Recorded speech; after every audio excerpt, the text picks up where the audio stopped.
Bismillahir Rahmanir Rahim. Alhamdulillahi Rabbil Alameen. Wassalatu wassalamu ala Rasulillah. Assalaamu alaykum wa rahmatullahi wa barakatuh. Last month, Apple launched its iPhone 12, where they are going to be getting rid of the charger and the AirPod headphones. And they claimed that this was due to environmental concerns, that this is part of their environmental goals to reduce greenhouse gases, as well as mine less metal. And I was quite offended by this statement because it really insults all our intelligence to think that Apple cares about the environment. And I wanted to give 5 reasons why we should understand how Apple is one of the worst companies when it comes to the environment. So first off is that they're still selling the charger, right? See, the iPhone 12 has fast charging capabilities, but if you have your old charger, it can't do that. You need to buy the 20-watt charger for $19 US to actually benefit from that feature that you're going to fork out $1,200 or whatever you're going to fork out for it, right? And what's interesting is that investors love this, right? It's a money-making racket. Accessories is one of the growth sectors for Apple, where CNBC mentioned that it's already worth $6.45 billion. That's billion with a B. That's how much they're going to make off this. So investors loves it. Means that if the investors are going to make money, means it's going to come out of your wallet, Apple fan people, and so therefore it's going to hurt you and benefit them. So that's the first reason. Second reason is that where did they make this announcement? Did they make it at their annual Applepalooza, where they announce all the stuff you have to buy? It's the best iPhone that we have ever created. This is iPhone 10. It is the biggest leap forward since the original iPhone. This is iPhone XS. It is the most advanced iPhone we've ever created.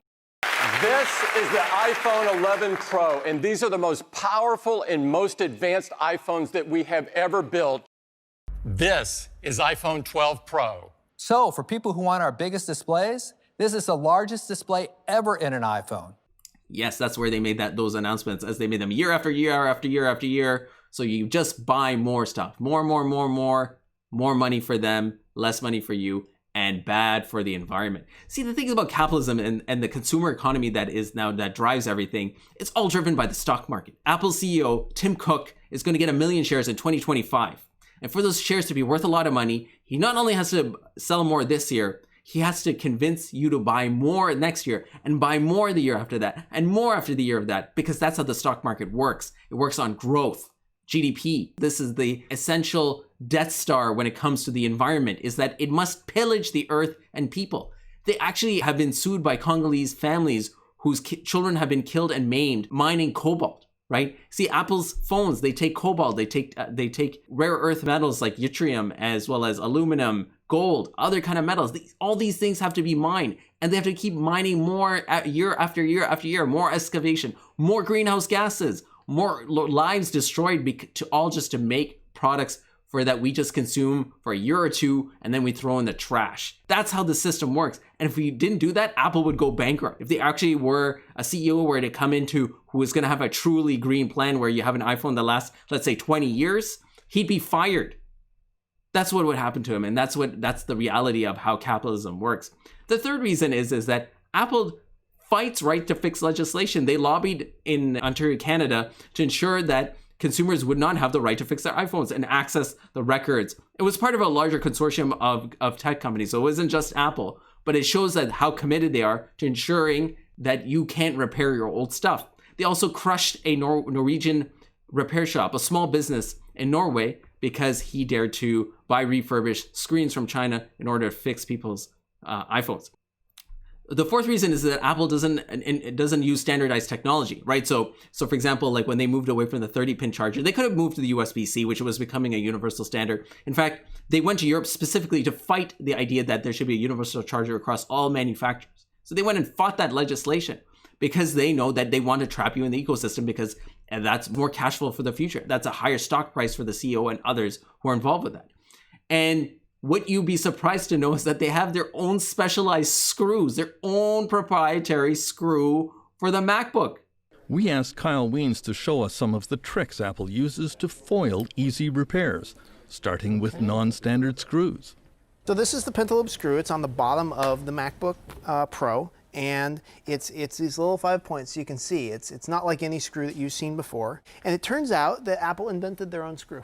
So that way you can't even open it to fix it. That's how committed they are to making sure you can't repair your stuff. And CBC exposed that when people come in to repair their MacBook, they'll claim the repairs are quite exorbitant. Our team came to a Toronto Apple store with a MacBook computer that had a common problem. The screen had stopped working. It's like very dim when I try to turn it on. Okay. So what are my options now? This, well, what I was going to say is basically all the components that we need to replace is going to cost more than $1,000. We brought him the computer that the Apple store in Toronto said was not worth fixing. Have a seat. All right, so let's plug this back in and hope for the best. All right, as you can see, we've got an Apple and we have a light. So it fixed. Yeah, now... That took you like 1.5 minutes? Maybe. So if I walked in off the street with this problem, what would you charge for the repair you just did? If somebody wanted me to just bend the pin back, I wouldn't charge them for that. I would say, I'm going to rework your original cable. That may not last long term, but here, it's free. If they wanted us to replace the cable, depending on the model, anywhere from $75 to $150, depending on the difficulty of opening that model. And so that way you buy more stuff. And that's the advantage of this all, whether it's fighting the right to fix the legislation or having standardized technology, you become trapped in Apple, you go to Apple to fix it, and they make more and more money from you so that you just keep buying more stuff. And then the environment suffers because of that.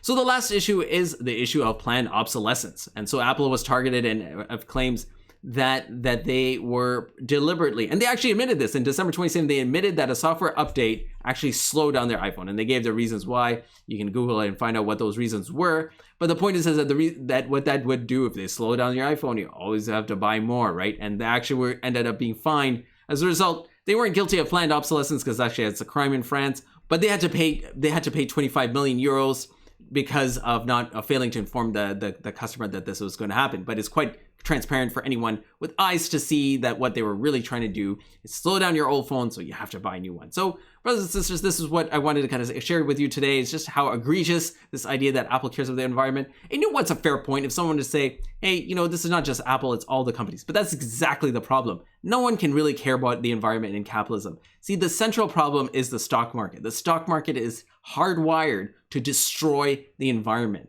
because that is how it works. It must produce more than next year because they defined growth as the economic success factor. The way the economy is seen as successful, if it grows more, what that means is that more people must be maimed and harmed in the production of goods, as well like in the developing world, like they are, as I mentioned, in Congo, and more of the earth must be destroyed and transformed in these products, and more trash must be generated. Electronic waste alone generates 100 billion pounds of trash. Cold waste generates another 100 billion pounds. So that's 200 billion pounds. That's a weight of about 1.6 billion human beings of trash is generated by this consumerist economy. It is completely unsustainable. And so the idea that you can just greenwash your announcements by claiming that the chargers that you still expect people to buy makes you conscious of the environment is just a ridiculous idea. And the only way that we can resolve this is through an Islamic economic system that understands that the real focus economy is not growth, but distribution. This is the real issue. And one of the Islamic rules is to eliminate the stock market and to have partnership structures. See, partnership structures are still human, right? Like corporations not human, right? It's emblematic of capitalism. This creature that is considered a person for legal purposes, but doesn't have a mother, doesn't have a father. It's not a real thing, right? It's not a real human being. Right? But in Islam, real human beings must run companies. And so these real human beings are part of communities. They're attached to their community. They're not just money. They're not just money organizations. So if someone wants to be environmental, someone wants to do something good, they can do it because they're not beholden to the investors. They're not beholden to the 1% who wants to just grow their wealth indefinitely. And so this is the real way to solve the environment, is to abandon capitalism and implement Islam. And that is the way we can solve the environmental crisis, inshallah. Jazakumullah khair. Assalamu alaykum wa rahmatullahi wa barakatuh.